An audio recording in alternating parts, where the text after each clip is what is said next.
of my greatest sources of sadness in the church ministry for children from hard places is that there is a great deal of punitive practice that bears the guise of the heart of God. I don't believe that it's God's desire to bruise and to wound and to injure and to re-traumatize our children. We have so many children who don't feel safe in their families. So many children who don't understand how they're loved because parenting practices are harsh and punitive. In our work, we say there are disconnected parenting strategies and there are connected parenting strategies. We want to use the connected strategies. We believe that's the heart of God.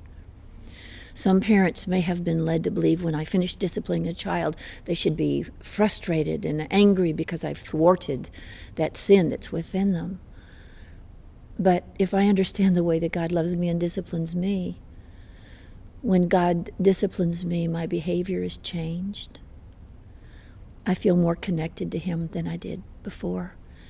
And I feel more content because I know of His love for me. That's what I want my children to have when I work with them. Now, some parents will say, well, that's not what happens at our house. So we say, think about 3 connected words, 3 disconnected words. When you finish discipline, is the behavior deferred? They just do it again when you're not looking? Are you and the child more discontent with your relationship? Do you feel more disconnected? If you see those 3 Ds, I'd encourage you to explore the heart of God and how He disciplines us. When we finish working with a child, we want the behavior, we want 3 Cs. We want the behavior changed, corrected. We want that child to be more connected to us than they were before. And we want that child to be content because they have succeeded.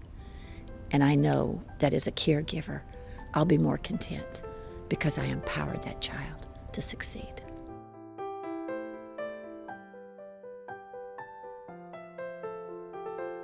One of the most common questions that we get from parents is, what about consequences? Well, I understand that consequences are a fact of life. There are consequences. There are good consequences for some behaviors, and there are not so much fun consequences for some behaviors.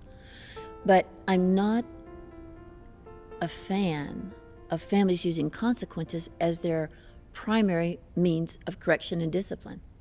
Now, sometimes I use consequences, but a cycle that begins in families is parents who are focused on consequences for discipline begin to see the child's misbehavior, and they assign a punishment, misbehavior, punishment, misbehavior, punishment. And before long, we're driving worse behaviors because the child doesn't feel understood, doesn't feel felt, the child doesn't feel connected. In many ways, our parents unwittingly become the warden, not the coach. So if a child says to me something mouthy, I would prefer to do a redo. Try it again, buddy. That's not how we talk to each other. And then when that's over, it's over. But if I give a child a consequence that they wait till evening to fulfill or they're grounded for 3 weeks, I create a negative cycle with my child. Now, I don't want to misguide you. I'm very diligent about behavior. I'm very proactive about helping children learn new behavior.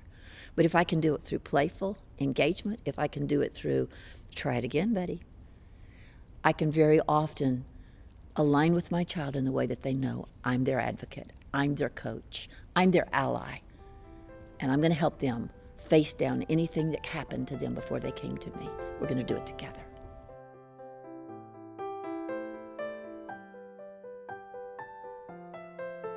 For many years, researchers have known that there's 4 basic styles of parenting. One's a neglectful parent, they're just not there. One's a permissive parent, they let the kids make all the decisions. One's a dictatorial parent, called authoritarian parent, they make all the choices. But the parenting style that yields the greatest outcomes for the lifespan for a child is called authoritative parenting. And that's where there is some shared power. That's where the parents don't hold the children hostage, the children don't hold the parent hostage.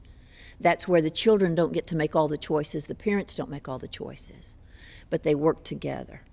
And so when I say to my grandchild, not what do you want to wear tomorrow or what do you want to do with the day, but would you want to wear this dress or this dress, I empower them to practice making good choices. When I say, would you like to go to the park or go to the zoo, I give them limited set of good choices, and I'm empowering them to learn to make choices. Many of our parents don't want our children to have choices until they walk out the door to college. And those are children who've not got practice with making good choices. I'm going to empower a 2-year-old. Do you want juice or milk? I'm going to empower an 8-year-old. Do you want the crayons or the markers?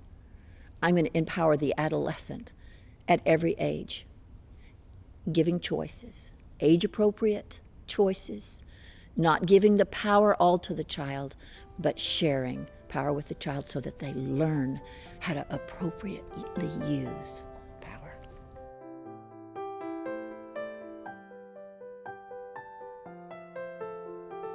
We very often will encourage families to try compromise with their child. Well, that's a little bit of heresy in some families, because how can you share power in that way? But if you look at the attachment relationship of a mother and a child or a father and a child, you would just want to sit down and have a cup of tea and a cookie, but that baby wakes up, you're going to give up what you want, you're going to go to that child. Every new parent just wants a few hours of sleep. But if your baby wakes up and cries, you go to your child. You share power for making choices. One of the most profound things we can teach our children is that we're going to work with them. Now, sometimes they have to accept no. But if I can share power with my child, appropriate levels, I'm not talking about letting the child take me hostage, but neither do I want to take the child hostage. If I can let that child weigh in, and if I can give a choice, give a compromise, I'm going to. And in that way, I strengthen my relationship to the child. And in that way, I strengthen the child's knowledge that I'm their coach and that I'm their advocate. And in that way, I strengthen my child's ability to heal.